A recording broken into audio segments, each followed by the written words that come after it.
আজকে আবার চলে আসলাম এই ইলিশ মাছ নিতে।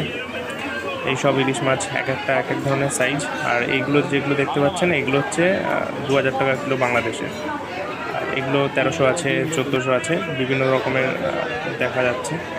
তার মধ্যে একটা ওয়েট করে নিলাম। এই যে এটা প্রায় 1 কিলোর বেশি হয়েছিল।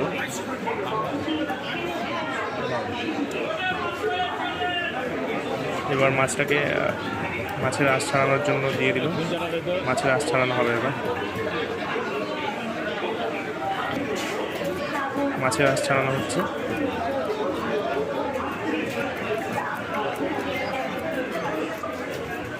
একদম টাটকা মাছ, মানে ওরা বলছে যে পুরোটাই টাটকা। এগুলো সাইজগুলো একটু ছোট, এগুলোর দামটা একটু কম আছে, 1300, 1200, 600।